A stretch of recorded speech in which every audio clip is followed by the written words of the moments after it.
I was telling you before about my own, situation with DEI, and it's extraordinary that in my family, I don't even know, but would have come into the UK in like 1901 or something, Jewish people, working class, and sort of try to work their way up and all of those kinds of things. And it must be weird for them to imagine, 90 years later, they'd have a great grandchild or whatever who would be told by the BBC that he has to step away so that somebody who's, first generation or second can take their place on the TV.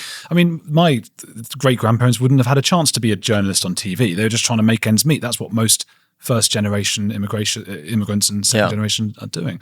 It's an extraordinary set of affairs that we've got. But are people just coming? Is it that they're coming in so fast now that they are able, and I've been saying this on the podcast, just like Brits maybe in Benidorm, to just set up their own enclave and that's precisely. It's a function of the speed of immigration, and then this protected status that they're given.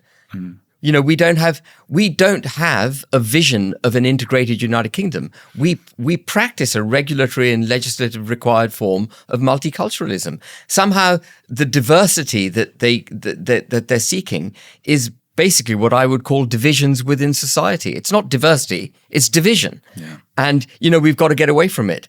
If I've got time, I can tell you just a little bit about a little anecdote I had in North London. I went to Hendon during the general election to do a hustings with the other political parties, and I talked about DEI, and I talked about how DEI presented a threat to the Jewish community. And a lot of people in the room disagreed with me because they saw DEI as protecting and promoting the Jewish community.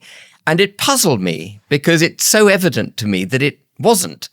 And so I reflected on it. And I think the reason the Jewish community doesn't get the protection that it should do from the regulatory framework that is DEI is because when you put a protected blanket round a whole group of people, including Muslims, Hindus, LGBTQ, Jews, and so on.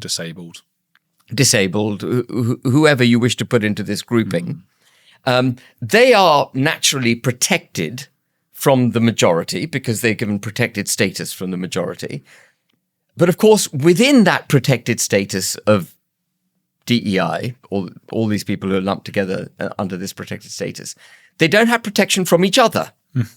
Are you with me? Yes. So if you're a very dominant component of those who have given protected status, you are the entity, you are the culture, you are going to hold sway, you are going to become the dominant force within the grouping that is DEI. And because the Jewish community in the United Kingdom is a couple of 100,000 strong. And I think the last census for Muslims was 3.9 million, but I've read it's 4.9 million. I've got no evidence statistical, but anyway, 4 million, call it, 4.5 million. It's a lot more than It's Jews. A lot more. So the Jewish community is never going to be able to get the protection from DEI that it might feel it has or should have. Won't get it. So DEI doesn't actually work in the way that the regulatory framework hoped it would work. I mean, I think the whole thing's wretched. I think we should all integrate. We should all be part of the same big melting pot. I would say, though, how that doesn't work necessarily for trans people. Like the trans thing is still huge, despite them, I imagine, making up even fewer than the Jews. 0.4% of the population. Around the same.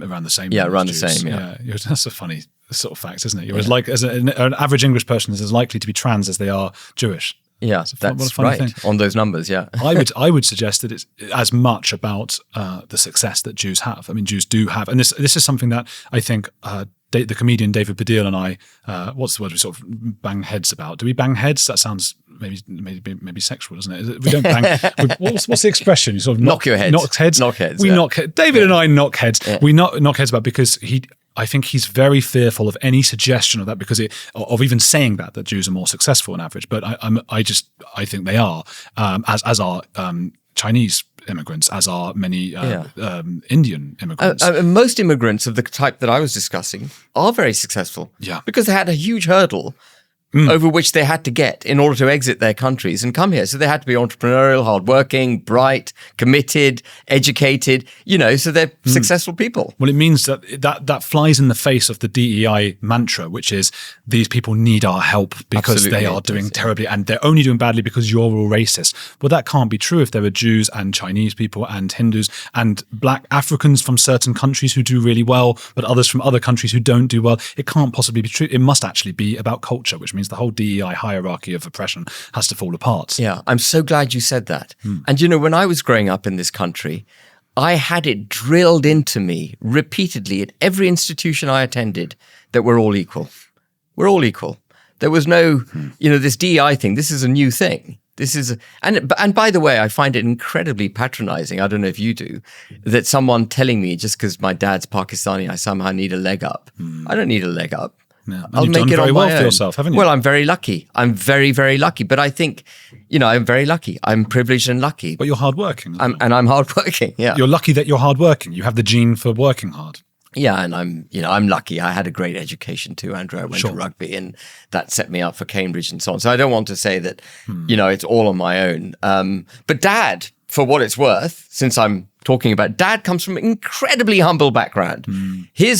My grandfather was thrown out of the home at the age of 7 and had to literally mend bicycle punches to save his own skin at the age of 7. And he worked himself up from there to having a bicycle shop and then a motorbike shop, a car shop. My father was one of 8 children. My father was the only one of his 8 children who was educated. My father then got a PhD in 2 years and 2 months at King's College London, which was a record that hasn't been broken since. Wow. And, so I'm, An extraordinary person. Extraordinary person. Yeah. Well, this is the thing. And I think there's an expectation among the woke or the progressives that when we look at DEI figures on TV screens, for example, if you look at the Diamond Diversity stats, which is what the TV channels use themselves, it shows that minorities are significantly overrepresented on TV. In some cases, on some channels and things, 2 or 2.5 times what you'd expect from the population. And that doesn't even take into account that a large number of minorities are first-generation immigrants.